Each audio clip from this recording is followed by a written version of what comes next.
Today, I'm going to explain the movie Extreme Job, released in the year 2019. The movie opens up with 4 criminals sitting inside a closed beauty salon gambling around a table. Suddenly, one small window breaks, and when they get up to investigate, they see Detective Zhang outside the window on a rope. Huan Dong and other gamblers pack their items and start getting away from the scene. However, Zhang informs them that someone is behind the door. Turns out that the 2 detectives, 𝐫𝐞𝐜𝐚 and 𝐫𝐸 are waiting for the gamblers to come out. Unfortunately, after Zhang's warning, no one proceeds from the door. Meanwhile, Huan Dong opens another window to find the squad captain, 𝐫𝐞, also hanging from a rope. Both detectives fail to enter through the window, and Huan Dong mocks their clumsiness. As a result, Captain 𝐫𝐞 orders his squad to get in. But as soon as 𝐫𝐸 and 𝐫𝐸 break in through the door, Huan Dong takes his bag and jumps out of the window. Seeing the suspect escape, 𝐫𝐞 uses his cable to reach the ground faster, but ends up making a hilariously bad landing. Following this, a hot pursuit ensues. Huan tries to steal a car by pulling out the owner, but as soon as he enters, he gets pulled out in the same fashion. As the gambler tries to escape on foot, Detective Ma suddenly appears on a scooter and starts chasing Huan. He crashes into Huan and finally subdues him. Unfortunately, Ma realizes that he forgot to bring the handcuffs. Taking advantage of the opportunity, Huan tases him and starts running away, but soon gets hit by a bus. The accident paves way for a chain of other accidents, leaving the detectives stunned. In the next scene, the detectives stand in front of their chief while he reads the case report. The chief informs them that they decimated a total of 16 cars, whose owners are furious at them. To add insult to injury, he also delivers the news that 𝐸𝐻's junior, Detective Choi, has been promoted. Turns out that Choi stopped a major drug deal with his organized crime unit. When 𝐸𝐻 tries to speak, the chief makes them leave the room by throwing things at them. Outside, Zhang accuses Detective Ma of budget tampering and tells the others that she will handle finances from now on. Suddenly, Zhang finds a casino chip inside Ma's pocket, which enrages 𝐸𝐻. He starts punishing the careless Ma when Choi's detective unit smugly passes by. 𝐸𝐻 stops him and says they could have collaborated had Choi informed him about the case 2 months ago. However, Choi reveals that he didn't want to involve them because of their past failures. He also mocks 𝐸𝐻 about the recent case. Later, 𝐸𝐻's team joins Choi and his group for a barbecue. While their teams are eating together, 𝐸𝐻 looks dejected as he sits with Choi at a different table. There, in the name of competition, Choi hands 𝐸𝐻 a lead, a drug lord named 𝐸𝐸 Bei, who has started assembling gang members. Choi also informs that 𝐸𝐸 Bei's right-hand man, Hong, got out of jail 6 months ago. They assume that he'll resume his crimes. However, he's not done anything suspicious yet. Choi then shows a picture of Hong's recruits to 𝐸𝐻 and tells him that Hong might be waiting for 𝐸𝐸 Bei's return to Korea. With this information, 𝐸𝐻 is ready to catch the suspects, as he is desperate for a promotion.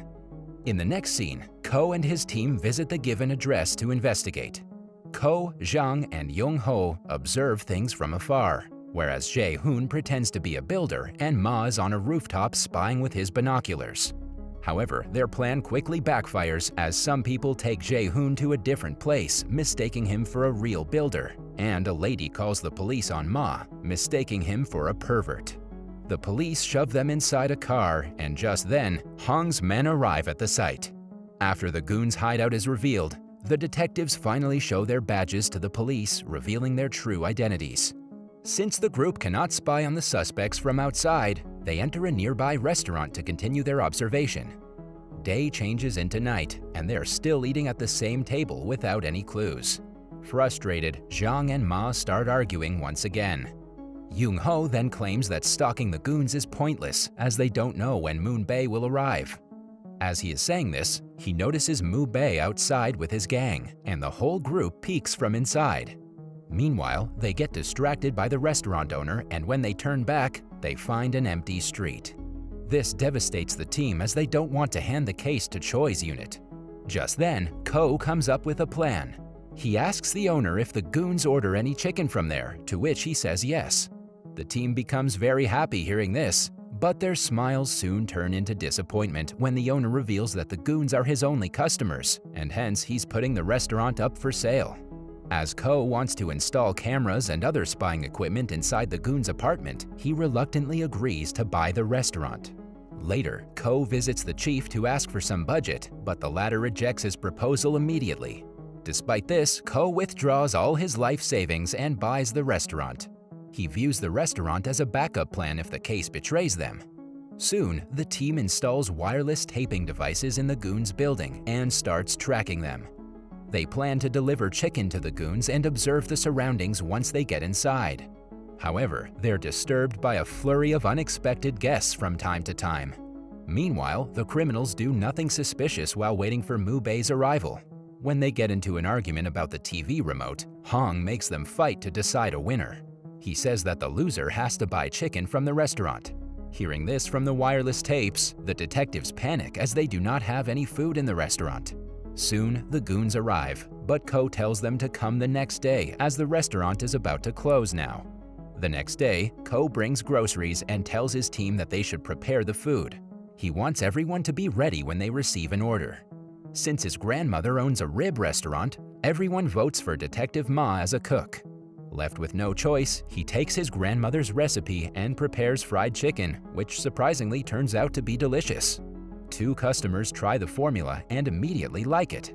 Their reaction excites the detectives and they rename their restaurant Fried Chicken Rib. Soon, the new recipe starts attracting more customers. The cash starts flowing in, and 𝐫𝐞 gifts his wife a fancy Gucci bag. Meanwhile, Young-ho is in charge of keeping an eye out for the goons outside, while the other 4 are extremely busy because of the continuous flow of customers. Due to the current turnover, 2 reporters come to the restaurant and want to report on the fried chicken rib, but 𝐫𝐞 rejects their offer as it might expose their case. One night, while looking for movements, Young-ho finds 𝐸𝐵 getting in a car and tries to alert his team. However, everyone is busy because of a packed restaurant and no one can get his message. As a result, he decides to follow the cars alone. Unfortunately, the cars split up at an intersection, leaving Young-ho confused about which car to follow, as he doesn't know which car 𝐸𝐵 got inside. He returns to the restaurant furious, but his teammates instead yell at him for not helping in the crowded restaurant. Young-ho gets irritated and tells them about the happenings earlier. He confronts the group asking if they forgot about their actual purpose there. Hearing this, 𝐫𝐞 realizes that they have gone too far into the restaurant business and have to strategize. They increase the price of their menu so that no one visits them anymore, but it backfires. Customers start calling it Emperor Chicken, and the place becomes even more popular. The group once again gets confused about what to do. As they're trying to devise a solution, the chief calls them into his office. He scolds the team for doing nothing but stakeout. As the chief is about to disband the team, 𝐫𝐞 suddenly gets a delivery order from the thugs. With reinvigorated motivation, the team rushes to the restaurant and prepares food quicker than usual. Zhang suggests drugging the criminals, but 𝐫𝐞 disagrees because it's highly immoral. The team set off for the delivery and 𝐫𝐞 rings the bell to the building as a delivery man. When the door opens, he only finds a few women cleaning. Unfortunately, the criminals have already left the place. Back at the restaurant, 𝐫𝐞 starts to laugh at their situation and tells them that the night is their farewell party. He opens up a drink and chugs it when Zhang and Ma stop him abruptly. Zhang had roofied the drink despite 𝐫𝐞's order. Because of this, 𝐫𝐞 slowly loses consciousness and curses at his team when they start to apologize. Meanwhile, the same 2 reporters who 𝐫𝐞 had rejected earlier carry out a secret news coverage and talk badly about the restaurant as their revenge. They say that the price is very high for a restaurant that orders food from somewhere else and sells it as their own. This report causes 𝐫𝐞's team to be suspended. 𝐫𝐞's wife also gets angry at him for selling chickens rather than being a good cop. She tells him that she only cares about 𝐫𝐞's safety, not the money. This makes 𝐫𝐞 very emotional. The next day, the team returns to the restaurant to work. 𝐫𝐞 needs to keep running the restaurant to make up for his life savings, or else his wife might divorce him. Suddenly, a lawyer appears in the restaurant and proposes to franchise the business. The group thinks he's a fraud and tries to kick him out, but he offers a massive cash investment and they finally believe him. Turns out that the lawyer's one of 𝐸𝐵's men named Zheng, who wants to use the chain of fried chicken as a cover for his drug trafficking. In no time, different franchises of the restaurant get established in various places. The team gets suspicious of 𝐫𝐤 and researches him, but his background clears out. However, the squad sees a piece of news about poorly managed outlets all over social media. The drug dealers do not want to participate in cooking and serving, and often threaten customers and refuse to serve. Because of this, the detective squad starts to investigate in detail. Upon research, they learn that although the restaurants are always empty, the pickup orders are enormous. They see the delivery boys carrying too many items at a time, which adds to their suspicion, and they start to follow them. They see customers taking something out of their orders and throwing the rest away. 𝐫𝐞 follows a shipper to investigate and orders 𝐫𝐤 and Ma to look after other locations. Soon, he witnesses a conflict between a customer and a delivery man, who leaves the place without giving the former his order. Taking advantage of the opportunity, 𝐫𝐞 goes to the customer and learns that the franchise is a cover-up for drug trafficking. On the other hand, Detective Ma reaches a restaurant where he finds the criminals gambling and joins them. To be discreet, the criminals start talking in Chinese, and an overconfident Ma also does the same, blowing his cover. The thugs beat him up and escort him to 𝐸𝐵, who discovers that Ma is a detective. He gets furious and plans to use Detective Ma as bait to kill the others. Meanwhile, a curious 𝐦𝐤 tries 𝐸𝐵's drugs and gets intoxicated. The rest of the team go to 𝐦𝐤's office for information, only to find it empty. Suddenly, 𝐫𝐤 receives a video call from Ma's phone. She answers it and sees an injured Ma tied to a chair. The criminals then tell the squad to arrive at said location if they want to save Ma. Hearing this, 𝐫𝐤 opens the Find Your Husband app, which she previously installed on Ma's phone. It surprises 𝐫𝐞 and 𝐦𝐤, but they decide to ignore it and follow 𝐫𝐤. On the other hand, the criminals dig up a hole to bury Ma, but he manages to untie himself and beats them up. After this, he sees a truck leaving the site and clings on to it. The truck passes the squad's car, but they miss each other. In the next scene, the truck reaches a harbor, and Detective Ma witnesses a deal about to happen between 𝐸𝐵 and another criminal named Ted Chang. Seeing that the transaction is about to be complete, Ma turns on the police siren to scare them. 𝐸𝐵 suspects that Chang called the police and shoots him in anger. Because of this, both sides start attacking one another.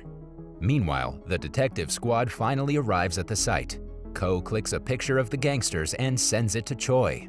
At the harbor, when the criminals see only 5 detectives, they stop fighting and get ready to face them. However, the team is unfazed and takes on the large criminal group. Elsewhere, Choi receives the image and rushes to the site. His men believe that 𝐫𝐞's team will soon be outnumbered, but Choi is confident in their abilities. He reveals that the group of 5 is special. Ma is an ex-judo national athlete. 𝐸𝐤 used to be in the Special Forces. 𝐫𝐤 is an experienced Muay Thai champion. And 𝐦𝐤 is an ex-baseball player who has developed resilience to blows. Finally, Choi reveals that Detective 𝐫𝐞 is nicknamed the Zombie, as he survived being stabbed 12 times while in the Major Crimes Division. As the squad is fighting with 𝐸𝐵's gang, 𝐸𝐵 takes the opportunity to run away with his assistant. Detective 𝐫𝐞 runs after them, but 𝐸𝐵's assistant stops him. Just then, 𝐫𝐤 comes to the rescue and attacks her. After an intense fight, she finally manages to subdue the villain. Meanwhile, 𝐸𝐵 flees the scene on a boat, leaving his assistant behind.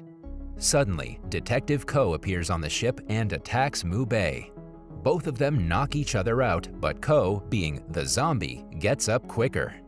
After a while, Choi arrives with backup, only to find the criminals tied up on the ground and Detective 𝐫𝐞's team posing as winners. As the movie ends, the detective squad is honored publicly, with each member promoted to a higher rank. That was all from the video. I hope you liked it. Subscribe for more content like this, and hit the like button to help us out. Also, leave a comment if you want us to recap your favorite movie. Until next time, take care.